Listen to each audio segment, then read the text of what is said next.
maravilha de Deus, né? A doutora Josiane Calderaro, mesmo é psicóloga clínica, neuropsicóloga, especialista em saúde mental, especialista em psicologia hospitalar, mestre em psicologia clínica e social, doutora em História Social da Amazônia, professora, né? Coordenadora do Núcleo de Apoio Psicológico Pedagógico da FAET. Da FAET, né? Faculdade de Educação e Tecnologia do Pará. Isso. Abaeté. Abaeté, né? Abaetetuba, né? Só esse currículo, vamos falar dele aqui o dia todo, né? Não é isso, não. Glória a Deus. Então, é uma bondade de Deus que nos capacita para todas as situações, né? À medida que o tempo foi passando, eu já sou uma senhora idosa, e o tempo vai passando e a gente vai correndo atrás de encontrar formas de melhor atender, de melhor compreender as situações da vida, né? Então, a gente vai fazendo o caminho, vai percebendo o direcionamento naquilo que é necessário conhecer mais da ciência. E por isso eu enveredei por essas coisinhas todas, esses cursos todos, mas o título que mais me agrada realmente tem a ver com a minha possibilidade de ajuda, né? De ser serva, né? Amém, graças a Deus, né? Doutora, falando do nosso tema, né? Depressão, e o nosso subtema: é possível um cristão ali que seja ativo, que leve uma vida ilibada na presença de Deus, ele ter a depressão? Sim, Jailton. Essa matemática, a depressão, ela é uma doença que ocasiona toda a humanidade, ela é universal. Não é o fato de ser evangélico, de ser espiritual, de ter, como o título diz, né, cheio do Espírito Santo que vocês falaram, que está blindado. Na verdade, assim, a gente vai ver em vários textos bíblicos, e a Bíblia é muito realista, o pastor Alex acabou de compartilhar conosco, uma parte daquilo que mostra o que Jesus veio, né? Então, se ele veio para libertar os cativos, os oprimidos, de trazer liberdade, é porque havia e há no ser humano o aprisionamento, o cárcere, né, emocional. Pois bem, a gente tem a ideia de que o cristão é como se ele estivesse no invólucro, como se ele estivesse protegido e isento de qualquer coisa. Não, ele pode sofrer diabetes, pode sofrer asma, pode sofrer problemas de dente, né, cáries e outros tipos, inclusive problemas emocionais, né? Nós somos um ser completo, inteiro, da cabeça aos pés. A gente didaticamente fraciona, se divide, né, essa parte do corpo, essa parte emoção ou mente. Mas, na verdade, quando alguém está adoecido, ele sofre como um todo. Vamos considerar uma pessoa está doente de câncer. Ela não está doente daquele órgão do câncer, ela está como um todo em sofrimento emocional, porque não sabe se ela vai escapar daquela doença, se ela vai dar conta de pagar seus compromissos. Aí vem uma situação social, econômica e espiritual. Será que Deus me abandonou? Por que eu estou nessa cama? O que foi que eu fiz? Então, algumas situações a gente acaba focando num órgão, mas nós adoecemos como um todo. E a depressão é uma doença que acomete o ser humano também como um todo, como todas as outras doenças, né? Não há um privilégio, só o cristão deveria estar blindado para não adoecer de depressão. Há muito preconceito, de forma geral, entre os evangélicos nas doenças emocionais. É possível que as pessoas aceitem passar por outras doenças físicas, mas as doenças emocionais, mentais, é como se a gente não pudesse, porque como o Espírito Santo está em nós, habitando em nós, é como se não pudéssemos adoecer da mente ou das emoções. Mas a gente adoece.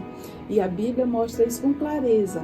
A gente vai ver, por exemplo, o caso em 1 Reis, do Elias, que tinha tido uma luta grandiosa e mostrou a fé dele fervorosa, né? Cai fogo do céu e queima o holocausto, 3 anos sem chover, e aí vamos orar e a chuva cai. Uma pessoa que mostrava ali que espiritualmente estava fortalecido e numa relação íntima com Deus. Entretanto, após essas batalhas, ou essa batalha, ele se sentiu destroçado com a ameaça de uma ímpia que era Jezabel. Ele se escondeu, ele fugiu e Deus o vai buscar. Então, assim, isso é esse esconderijo, esse isolamento em geral, a gente vai entender uma tristeza muito intensa, está inclinado à depressão.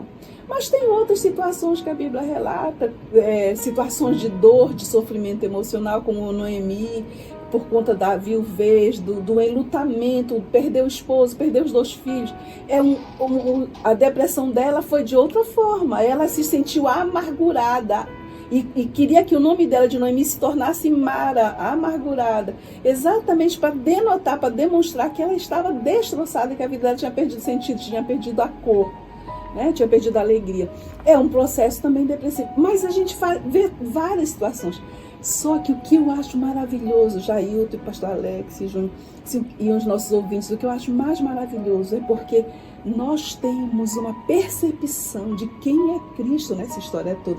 Ele nos apresenta homem de dores, a Bíblia nos apresenta homem de dores, sabe o que é padecer.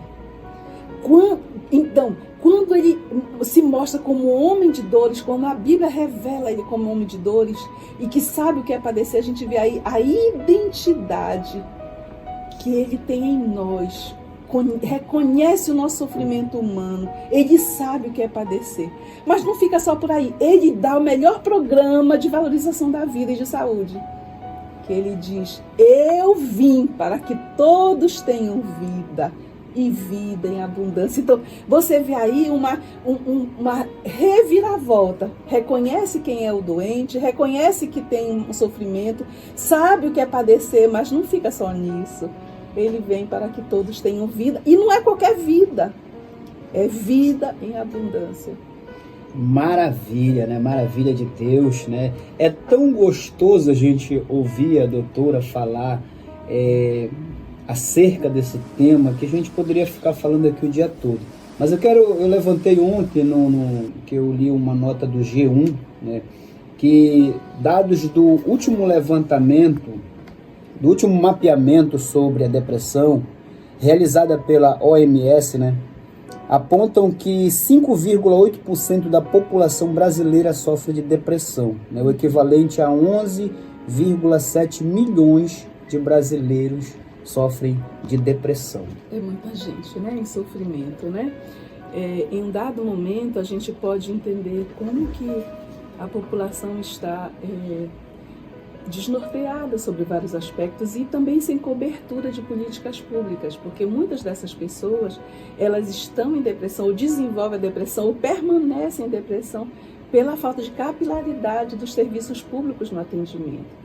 Nós temos um grupo grandioso de profissionais psiquiatras e psicólogos no mundo todo, mas há além do preconceito, há uma certa barreira de que as pessoas que procuram tratamento encontrem tratamento condigno ao seu caso. Eu conheço uma série de situações de pacientes que vão ao CAPS, ao Centro de Atenção Psicossocial, e não encontram vaga. E à medida que não encontram vaga, aquele sofrimento vai reverberando aquilo que era preventivo, que poderia ser preventivo, poderia ser numa consulta, começava a auxiliar para erguer esse paciente, não consegue atendimento, aí passa 6 meses esperando, 1 ano esperando, a falta de políticas públicas que dá essa capilaridade para absorver, e de forma que o número vai aumentando, e às vezes favorece que haja em concomitância à depressão o suicídio, porque ela vê que não tem movimentação para tratamento, não consegue tratamento e a doença vai tomando conta e vai sendo sistemicamente adoecido e a família também vai junto numa codependência de sofrimento e quando se perceber, a gente perde essa pessoa. Por quê? Porque além do diagnóstico, não houve tratamento para acompanhar esse diagnóstico e o volume vai aumentando de adoecidos. Graças a Deus, né? São dados que, como a doutora falou, né, no meio do evangélico tem muito eu falo assim, acho que é um tabu, né? Mas eu quero deixar aqui o pastor Alex também, com a sua participação, suas dúvidas, suas perguntas nesse primeiro bloco. Amém. É um tema interessante, né? Porque, segundo os dados da OMS que o presbítero Jailton acabou de citar, são mais de 11 milhões de brasileiros, né, com depressão. Então, É alarmante o dado. Eu pergunto à doutora Gesiane, dentro do nosso meio pentecostal e neopentecostal, a maioria atribui, né, a depressão à ação demoníaca. Outros dizem que depressão é falta de Deus. Mas aí eu creio que dentro desse nosso debate fica evidente que crente tem sim depressão. Né? Eu pergunto à doutora, como chegar ao diagnóstico? Uma das formas mais fáceis e acessíveis é o próprio paciente reconhecer: não estou bem, né? Dias que eu estou triste, há dias que eu tenho manifestações, por exemplo, irritabilidade frequente, perda de energia, ou tem muito apetite ou não tem nenhum, ou dificuldade com sono. São vários sinais e sintomas que a pessoa começa ela própria elencar, dizer: eu era de um jeito e agora não sou mais. Aí a gente percebe que o autoconhecimento, né, que a pessoa se identificar estando diferente é uma das melhores formas. Mas você, como pastor, a comunidade evangélica ou alguém que percebe que aquela pessoa modificou, também pode sinalizar que ela está precisando de ajuda. E nesse sentido, às vezes acontece do próprio paciente se identificar, diagnosticar, entre aspas, né, percebe que está mudado, mas ele não tem iniciativa de buscar ajuda, ele não sabe onde buscar ajuda. E por isso eu acho muito bacana que vocês tenham pensado, o presbítero Jailton e vocês pensado esse programa, que é dar acessibilidade, da informação para muitas pessoas de longo alcance, de que em identificando seus sinais ou sintomas, elas possam buscar ajuda. Então, se o paciente tem uma percepção: eu era de um jeito, eu estou de outro, tem alguma coisa acontecendo comigo, que eu estou sem forças, inclusive, para buscar ajuda. Aí a gente que é da família, a gente que é da igreja, ou outros líderes comunitários e tal, e podem buscar modificar isso, né? Atrás de ajuda. Do autoconhecimento, a busca de ajuda é uma forma é um passo grandioso. Aí leva a um profissional, que pode ser um assistente social, que pode ser um psicólogo, que já pode ser direto um psiquiatra. Essas pessoas, esses profissionais, eles têm dados, nós profissionais da saúde, e saúde inclusive social também, como assistente social, nós temos condições de mapear se aqueles sinais e sintomas são relevantes a ponto de já mandar para o médico, o psiquiatra, ou a ponto de pensar: não, foi só uma situação passageira, né? Porque uma das coisas mais relevantes na depressão é a tristeza. E às vezes a pessoa começa com uma tristeza e ela é passageira por alguma situação. De repente perdeu a vaga do emprego, ou de repente está preocupado com uma situação ou outra de um filho, ou ainda desejava alguma coisa e não conseguiu. Então, mas passa, aquela tristeza passa. Aí, de repente, aquele paciente pode reconhecer: não, é o que eu estou passando, é forte sim, mas é pouco, não é relevante a ponto de ser levado a um psiquiatra. Ou mesmo um profissional atende e diz assim: olha, isso você está realmente em sofrimento, mas não é uma doença. Ou, por outro lado, pode dizer: olha, é verdade, você precisa, essas alterações todas são muito relevantes, você precisa de tratamento. E aí o tratamento geralmente se inclui a farmacoterapia, a medicação. Por que se inclui a medicação? Porque quando se começa com um processo depressivo que vai levando adiante, vai havendo também mudanças químicas cerebrais. E, por exemplo, a perda de sono, muito relevante. Por exemplo, a pessoa não tem ânimo para nada, quer ficar dormindo, deitado o tempo todo, não quer se isolar. Aí a medicação vem para auxiliar, levantar, soerguer esse paciente nessas químicas que estão caindo. Aí dentro desse assunto aí que a senhora tratou agora sobre a medicação, eu gostaria que a senhora explicasse para os nossos ouvintes, que tem muita gente que acha que tomar medicação para depressão, alguém diz assim: eu não vou tomar que é remédio doido, alguém diz logo assim, né? Tem muito crente, principalmente crente, já que o nosso sistema é para crente, digamos assim, que se opõe a tomar uma medicação de tarja preta. Eu gostaria que a senhora desse esclarecimento para os nossos ouvintes. O que de fato é tomar um remédio de tarja preta, se é remédio para doido, né? Falando num linguajar mais popular. Sim. Então, doutora Gesiane, ela fica com essa pergunta para o nosso próximo bloco, né? Guarde aí a pergunta do pastor Alex, e quero aqui agradecer todos os nossos ouvintes, vendo hoje a doutora Gesiane Calderaro, psicóloga, que está abordando o tema conosco aqui, depressão. É possível um crente cheio do Espírito Santo passar pelo processo ou ter ou adquirir a depressão? Ela já nos respondeu que sim, porque a depressão ela é uma doença, como toda e qualquer doença que existe, né? A depressão ela é uma doença. E a Bíblia nos diz que somos formados de corpo, alma e espírito. Assim como o nosso corpo adquire uma doença que possamos ter um diagnóstico, né, mais rápido. Eu tinha aqui uma pergunta que estava dentro daquilo que o pastor Alex perguntou no primeiro momento, né, que a depressão, segundo o que eu pesquisei, a senhora me corrija, depois o pastor Alex pode reformular a pergunta dele. A depressão é a doença mais mascarada ou difícil de se ter um diagnóstico, né? Algumas pessoas dizem que sim, né? Que a senhora tem a nos dizer, o pastor Alex pode reformular aí a sua pergunta ali para a doutora. Jailton, eu não sei potencializar, não sei de dizer se há mais mascarado, porque existem muitas outras doenças que também se mascaram e quando são reveladas, às vezes o paciente já está em um estágio bem avançado. Mas a depressão, ela é uma doença, muitas vezes, não dizendo mais mascarada, mas negligenciada. Tem pessoas que acham que é fraqueza, e um termo que é frescura, que é mimimi, que é tolice, que basta ter boa vontade, a pessoa vai sair daquele sofrimento.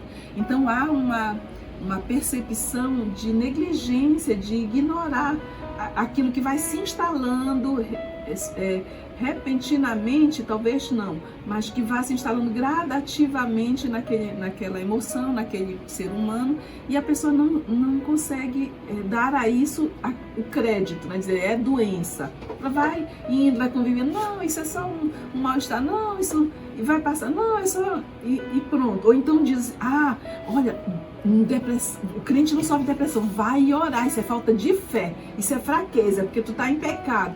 Não, também não é correto se dizer que é por falta de fé, que é fraqueza. Na verdade, qualquer um de nós está sujeito a todo tipo de adoecimento. E como eu falei, pode ser a queda de cabelo, pode ser a gastrite, pode ser uma inflamação no intestino, e inclusive pode ser nas emoções. Há uma diferença bem típica entre aquilo que se pode pensar só com força de vontade se movimenta, se sai daquilo, que é quando é uma tristeza passageira. Um dos elementos que compõe a depressão é a tristeza intensa e demorada. Então, tristeza, qualquer um pode sentir, dependendo de uma situação, e essa tristeza ela pode se prolongar por muito tempo, se intensificar, até que seja realmente diagnosticado como depressão. Então, a gente não pode ignorá-la. Ela afeta diretamente o ser humano e ela modifica, a depressão modifica estruturas, inclusive psíquicas, né? Quando quando ela se avoluma e se demora muito sem o tratamento. Aí o pastor Alex tinha falado sobre remédio de tarja preta, né, pastor? Pode repetir a pergunta, pastor Alex, nossos ouvintes aí que acabaram de sintonizando, pode reformular. Você tinha falado sobre o remédio tarja preta, sim, né? Sim, tem alguns crentes que... A população em geral como um todo, né? Se recusa a tomar por conta que diz que remédio tarja preta é remédio de louco, né? E aí eu queria que a doutora explicasse para os nossos ouvintes se de fato se faz mal, se causa dependência, se pode tomar, para que haja um esclarecimento melhor para os nossos ouvintes, né? Há muito tabu com relação aos sofrimentos mentais ou emocionais, né? As pessoas logo atribuem que quando a pessoa o paciente aparece com algum tipo de comportamento discrepante, é como se ele fosse louco, né? Bem, tudo está no mesmo lugar, que é a cabeça, né? E tanto aquele que está louco, né, demenciado ou apenas em sofrimento emocional, tudo é no mesmo lugar, a medicação vai agir da mesma forma, né? A diferença vai ser nessa intensidade. Tem pacientes que eles estão andando, perambulando pela rua, que não sabem quem são, né? Perderam a possibilidade de se autorreferenciar ou se determinar.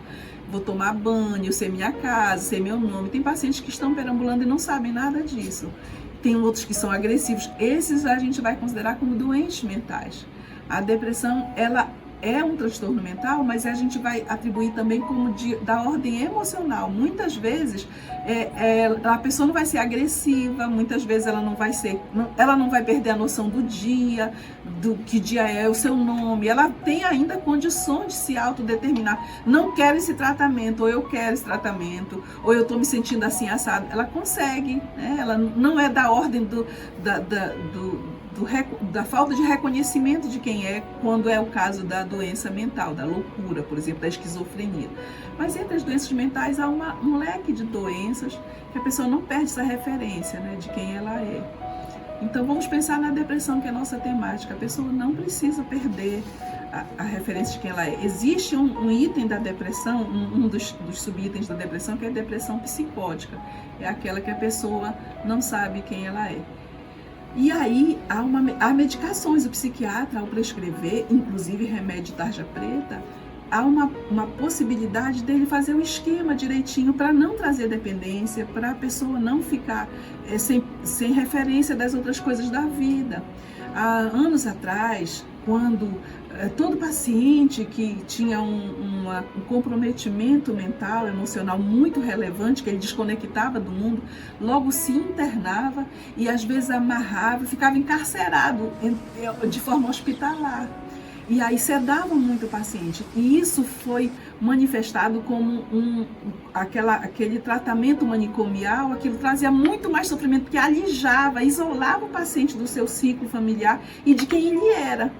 Mas isso há muitos anos atrás, há um tempo com as reformas, inclusive de tratamento psiquiátrico, já não se faz mais essas internações e nem se faz essa sedação grandiosa no paciente, porque se reconhece que a vida dele tem que continuar, que ele continua com outros vínculos, seus afetos, sua família, seus filhos, sua mulher, seu esposo e seu trabalho. Então, os psiquiatras, o médico psiquiatra, vão prescrevendo de forma sistemática que o paciente dê conta de passar por aquela crise, se soerguer e continuar a vida. O tarja preta, ele é tratado de forma preconceituosa, porque em dado momento a pessoa não sabe exatamente as composições dele, porque ele vai trazer alterações a título de mente, né? Em âmbito da mente, do cérebro. Mas ele é uma medicação que é tarja preta só porque precisa de um tratamento ser prescrito por um profissional, que tem que ter um critério para ser prescrito, que ele tem que ter um horário a ser tomado, diferente de um estomazil, diferente de um sorrisal, de qualquer outra coisa que pode se tomar, que a pessoa até pode se autoprescrever, né, se medicar. Então a diferença, pastora, né, que se dá da questão do tarja preta é isso. Entretanto, traz um benefício em um paciente tomando direitinho, em sendo tomada a medicação de forma direitinha, criteriosa, conforme o médico prescreveu. Em poucos dias o paciente começa a mostrar o soerguimento, se eleva do monturo, né, sai do chão e começa a melhorar. E então, em vez da gente ter preconceito de uso, né, da medicação, deve-se procurar o tratamento para exatamente não adoecer muito mais, né? Respondi a sua pergunta? Amém, com certeza. Graças a Deus, né? Que maravilha. Doutora, eu não sei se eu vou acertar aqui a pronúncia, talvez a senhora deva conhecer. Andreu Solomon, um livro que eu acho que ele fez uma republicação em 2016 ou 2017, acho que o título é Demônio do Meio-Dia. Ainda não leu, né? Ele se refere que depressão se trata de 3 formas. Com remédio, né? A senhora já colocou aí, já acerca dos remédios. Terapia, conversa, né? Questão psicóloga. E depressão se trata com a fé. Sim. Né?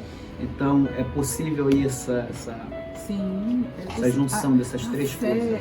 Jair, ela é sempre um bom recurso. Por quê?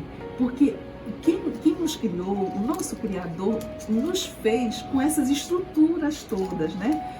Orgânicas, espirituais, buscando a vida em sociedade. Então, de fato, em muitas situações, não se pode abrir mão da fé. Na verdade, a gente deveria ter a oração, a fé, o relacionamento com Deus, isso deveria ser na linha da nossa vida, de ponta a ponta, né? Deveríamos ser costurados por esse relacionamento com a fé. Então, eu concordo plenamente, não li o livro, mas por essas suas informações de que é com a farmacoterapia, né, com a medicação, com a terapia psicológica. Porque a terapia psicológica, às vezes, aquilo que a pessoa está guardando, que está fazendo ela adoecer, as inculcações, as perturbações, elas são tão reservadas à pessoa, e ela vai cada dia mais introjetando aquilo dentro de si, as perturbações vão tomando conta, ela vai se sentindo impotente, vai se sentindo sem condição de lutar contra, e vai inculcando muito mais aquela posição de perturbado, vai fazendo ela se isolar dos relacionamentos e ficando acabrunhada, ficando introspectivo, e aí a depressão vai tomando conta. Mas quando ela fala, o recurso da fala, o recurso de jogar para fora, de vomitar aquilo que está perturbando a sua alma, faz com que ela se alivie. O salmista Davi diz assim: enquanto eu calei os meus pecados, enquanto eu calei as minhas angústias, enquanto eu calei as minhas perturbações, minha alma envelheceu. Meus ossos ficaram quebradiços. Isso mostra como sistemicamente a pessoa vai adoecendo mais ainda quando ela se cala.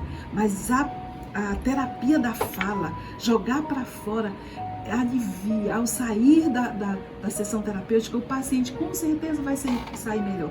E ele fala isso com uma pessoa que é o profissional terapeuta, mas também quando ele fala em oração, quando ele exerce a fé, ele também está conectando com seu Criador, dizendo: eu preciso de ti, tu és o meu consolo, tu és o meu refúgio, tu me estruturas de novo, tu me colocas no eixo, tu me fazes trilhar, tu encontras em mim a minha pequenez, tu encontras em mim, Senhor, os meus destroços, os meus escombros, mas tu és capaz de me juntar de novo, de me levantar. E aí, por isso que a gente vê o registro bíblico, diz assim: ele é aquele que levanta do monturo necessitado, levanta do chão, porque conhecendo as estruturas, sabendo que nós somos pó, que somos falíveis, impotentes e somos cheios de sofrimento, ele junta, ele faz de novo a conexão. Então a oração, a fé, o relacionamento com Deus tem essa possibilidade de restaurar, assim, sem dúvida.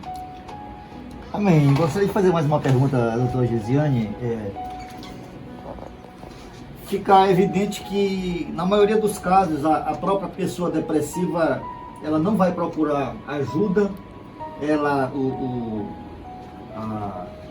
a atitude dela geralmente é se isolar, né? Uhum. Então, eu convivo quase que diariamente com alguém que sofre desse transtorno, né? Uhum. E eu acredito que é o caso de muitos pais, de muitas famílias, né, que tem esse transtorno na família.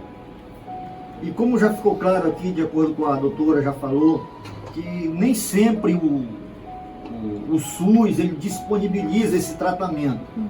Aí eu pergunto para a doutora, que conselho ela dá para pais, para pessoas que enfrentam, não na vida, mas com filhos ou um parente, alguém na família, como tratar essa pessoa, de que forma tratar, levar um conselho, uma palavra. Por exemplo, semana passada uma jovem mandou uma mensagem para mim, está até aqui no meu celular ainda, né? Eu estou passando agora, estava indo para um determinado local, que eu não vou dizer também, Uhum. e eu estou passando aqui em cima da passarela. Adivinha o que eu pensei agora? Uhum. Aí, imagina o que é que eu vou dizer para essa jovem? Uhum. Eu já sei o que está passando pela cabeça dela, ela quer se jogar na passarela. Uhum. E o que é que eu vou dizer para ela? Aí, como a doutora já falou, alguém disse que isso é mimimi, é frescura. Aí, como tratar essa pessoa? Que conselho dar? Se vou só orar por ela, e a gente não pode se eximir disso, porque mais tarde a gente pode até se sentir culpado por algo pior que venha acontecer, né? Eu queria perguntar para a doutora, que conselho ela dá para esses pais que enfrentam esses casos? E dentro dos quartos, em casa, há muito perigo, né? Nem sempre é na rua somente o perigo. Às vezes a pessoa está dentro de casa, exatamente ela está em sofrimento introspectivo e ninguém está sabendo, né? Eu sei, eu entendo que tem muitos pais que estão nessa situação, tios, irmãos e tal, em verem os seus amados adoecendo. E alguns do lado de fora, como o caso que você está relatando, de que vai passando na passarela e evidencia o desejo de morte. uma tristeza intensa e demorada, um processo depressivo, muitas vezes ele está atrelado, ele está ligado à iniciativa, à ideação suicida. E o que a gente pode fazer enquanto familiar, enquanto pessoas amigas, pessoas da igreja, professor, um líder, o que se pode fazer? Uma das principais coisas que eu acho que é importante a gente fazer é o acolhimento.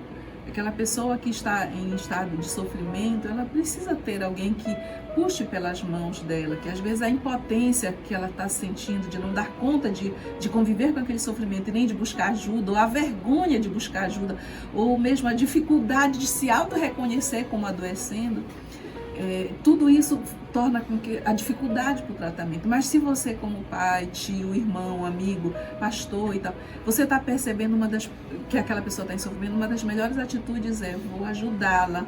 Eu me sinto impotente para ajudá-la, eu não tenho conhecimento de como fazer isso, mas eu posso procurar quem possa ajudá-la. Então aí você junta esse acolhimento, depois do acolhimento é juntar pela mão e levar. Ou então sugerir alguém com que ela tenha relacionamento, um amigo, um namorado, uma namorada, levar para um tratamento. E aí procurar, tem tratamentos pelo SUS, como eu falei, pelos CAPs, mas também há tratamentos particulares que são bem em conta financeiramente, que são de valores sociais, e outras vezes pelo plano de saúde.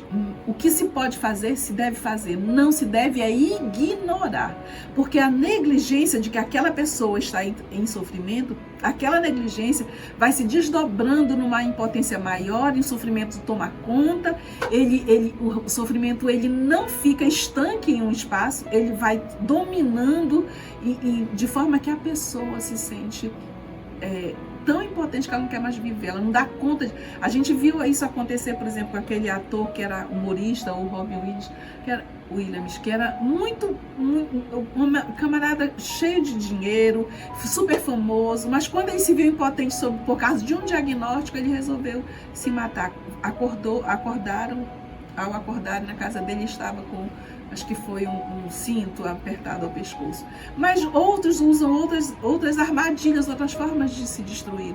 Por quê? Porque o nível de impotência, não dou conta de viver isso, eu não vou superar isso está me dominando, e é volumoso, é tão volumoso o sofrimento que eu não vou dar conta, aí eu resolvo acabar com a vida. Então, quando você está percebendo que uma pessoa está em sofrimento, a primeira coisa é acolher, depois é não negligenciar, é levá-la, não deixar isso só com ela, né? E nem só com você. Acho que a gente tem como buscar recursos na comunidade que possam dar suporte a esse sofrimento. Para todos esses casos, de todas as doenças, nós temos tratamento. A riqueza de profissionais e da ciência, Deus tem abençoado, que para todas as ciências elas têm essa possibilidade de auxiliar o ser humano. E as emoções, elas precisam ser acolhidas. Agora eu queria falar um detalhe que eu acho muito importante, que nós, enquanto povo evangélico, temos sido liderados por muitos pastores, presbíteros e etc. E às vezes o próprio pastor, às vezes o próprio presbítero ignora que ele também precisa de ajuda. Por quê? Porque há uma aura de que aquele homem de Deus, aquela mulher de Deus, não deve mostrar sofrimento, não deve mostrar necessidade. Sua atitude deve ser sempre heróica, de motivar, encorajar. Mas os líderes religiosos também precisam de apoio. E aí, não é só o membro que precisa de buscar ajuda, né, que seja acolhida. Aí eu falo isso de forma geral para os ouvintes que são crentes, são evangélicos. Também acolherem seu pastor, seu presbítero, seu professor da escola dominical, sua dirigente de oração. Há uma sobrecarga muito grande, lidar com muitas ovelhas. E às vezes há uma impotência também desse pastor. Ele ajuda muitos, mas também precisa ser ajudado. E aí eu digo assim, não é... Para ver como nós necessitamos dos outros, é que mesmo sendo quem é o pastor conhecedor, um homem de liderança e tal, mesmo assim tem sofrimentos como todo, ninguém está blindado. A diferença vai ser o suporte que se vai ter para atravessar o deserto, o suporte que se vai ter para atravessar o mar. Entendeu? Essa vai ser a grande diferença entre aquele que serve a Deus e que não serve, é o suporte que ele recebe da ação do Espírito Santo. Maravilha, né? Estamos chegando ao final de nosso programa. O pastor Alex fez uma pergunta ali, também que, segundo a pesquisa que eu fiz no G1 recentemente, o Brasil Segundo os especialistas, o Brasil ele tem apenas 19 psicólogos para cada 100 mil habitantes no Sistema Único de Saúde, ou seja, no SUS. Né? Então, a demanda é muito grande, a gente vê nos últimos tempos, né? Principalmente agora pós-pandemia que passou, né? Esse número ele é alarmante, ele aumentou. E, digamos, no nosso sistema SUS, né?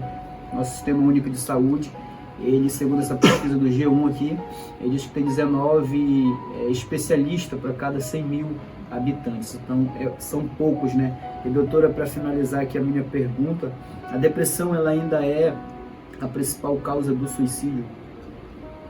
O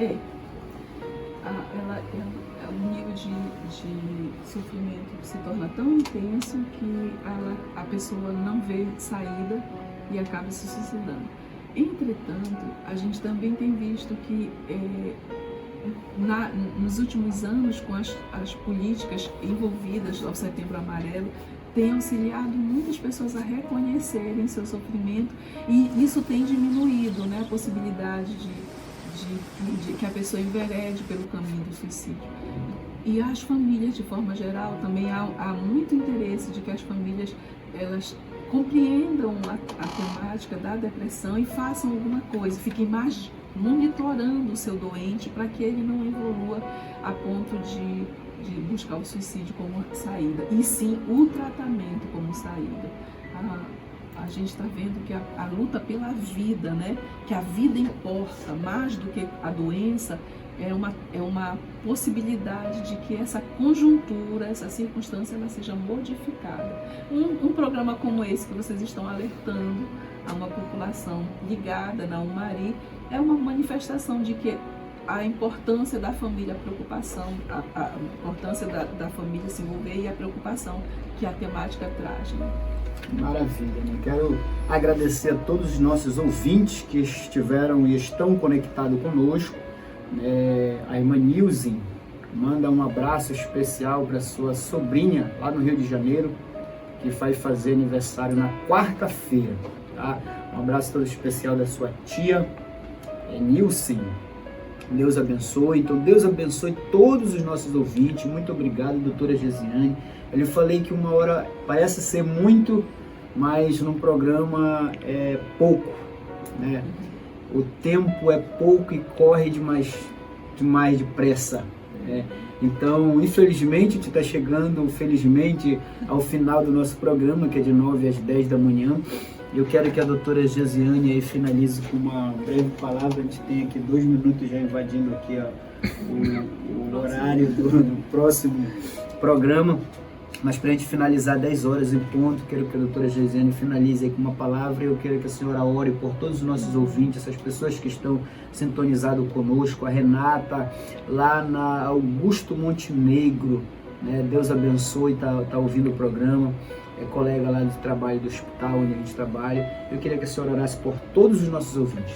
Então, eu diria que, como conselho final, que a depressão não deve ser ignorada e ela deve ser reconhecida não como falta de fé, mas que o corpo é humano, nós temos a humanidade em nós instalada, né? Vamos orar então. Amado Senhor, nós muito te agradecemos porque o Senhor nos fez acordar no dia de hoje e nos fez viver.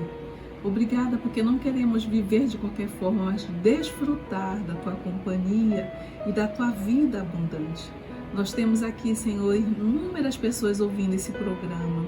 Aqui o programa Kairos, aqui, Senhor, foram tratadas coisas que muitas vezes ficam incompletas no raciocínio, mas queremos te pedir que o Senhor alcance a todas elas, Senhor, e que aquela pessoa que se encontra de repente acamada, em sofrimento, com as suas emoções perturbadas, queremos te pedir que o Senhor alcance essas pessoas, que o Senhor as motive a procurarem auxílio, que elas encontrem acolhimento no seu sofrimento, encontrem companheiros de julgo, alguém que ergas e que pelas mãos levando a um tratamento, Senhor, que elas encontrem também condições de se tratarem, Senhor, encontrem lugares adequados, condignos, Senhor, ao tratamento.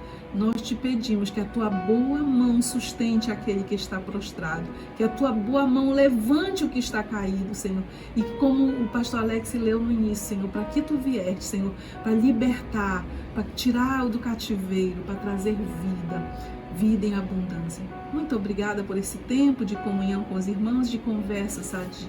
Te agradecemos por tudo, em nome e por amor de Jesus. Amém. Amém. Graças a Deus. Muito obrigado, pastor Alex. Obrigado, nosso secretário Júnior. Muito obrigado, doutora Gesiane. Deus abençoe, Deus recompense. Em nome de Jesus, obrigado, nosso DJ, irmão Alex também. Deus abençoe a sua vida. Muito obrigado a todos.